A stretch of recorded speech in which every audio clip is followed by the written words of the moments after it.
Welcome back to the deep dive. Now, if you're in procurement, you probably lived through this. Supplier Relationship Management, SRM, becoming, well, just this painful once-a-year scorecard thing. Yeah. You score them, file it away, and then radio silence for 11 months. It's not just slow.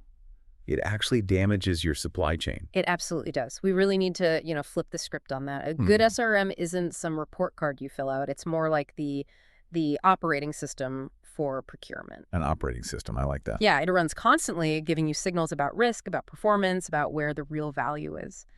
So today we're digging into the technical blueprint, the 3 key parts: onboarding, performance management, and segmentation. Okay, let's unpack that. Starting with onboarding. I see this a lot. It gets treated like just, admin paperwork.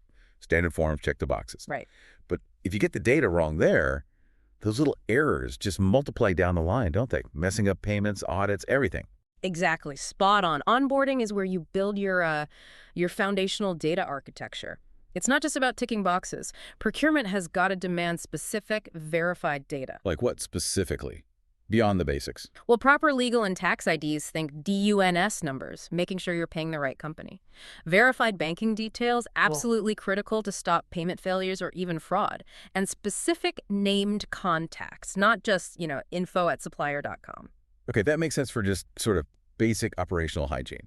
But ESG data from every supplier right at the start, teams are already swamped. Is that realistic? It has to be, increasingly. Customer pressure, regulations, they're making it mandatory, especially for larger companies. If you don't grab that baseline ESG info upfront, you're walking into exposure later. Oh, okay. And this ties into risk-based approval gates, too. It's essential.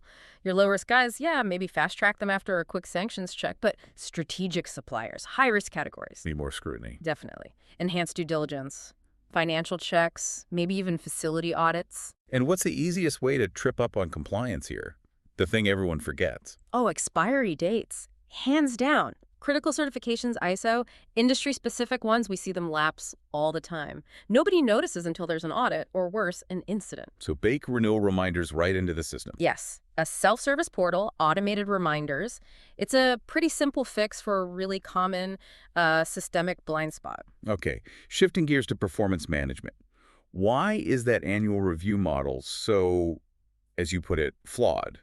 Waiting a year for feedback seems counterproductive. Because it is. Performance tracking needs to be like a continuous telemetry. Think infrastructure giving you immediate alerts if pressure drops, not a history lesson months later. Right. Procurement needs to track core actionable things. We're talking delivery, your classic OTIF on time and full. Quality defect rates, sure, but also how fast they respond with corrective actions. Commercials too, presumably. Absolutely. Price adherence, and then risk and ESG metrics like incident frequency, audit results, the key stuff.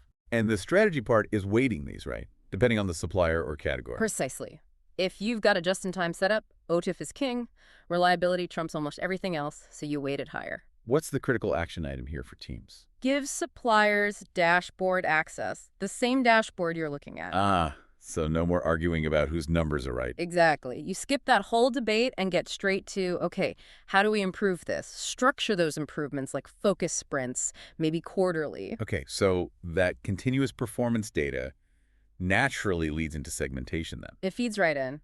Look, you just can't manage every single supplier with the same level of intensity. Your stationary provider versus a critical single source component, totally different ballgames. Makes sense.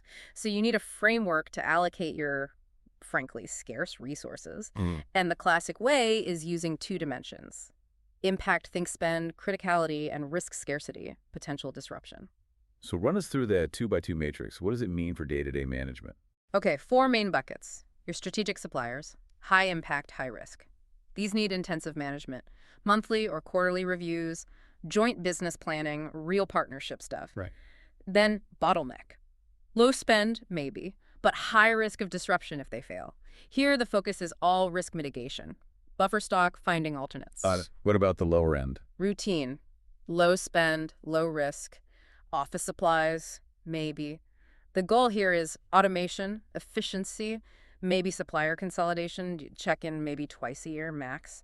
And crucially, leverage, high impact but low risk. Lots of qualified suppliers out there. So that's where you focus on competitive tension, volume optimization. Exactly. Drive value through negotiation and smart sourcing. So the big failure is treating everyone the same.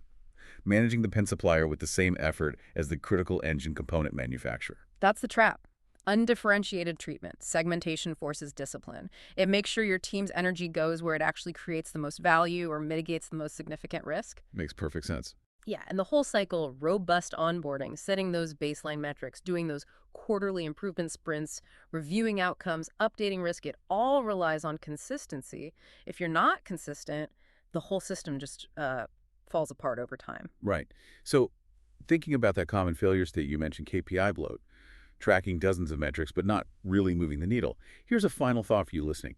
What are the absolute 3 most critical, actionable metrics your team needs to enforce starting now across your top 5 strategic suppliers to get real, immediate improvement? That's the challenge.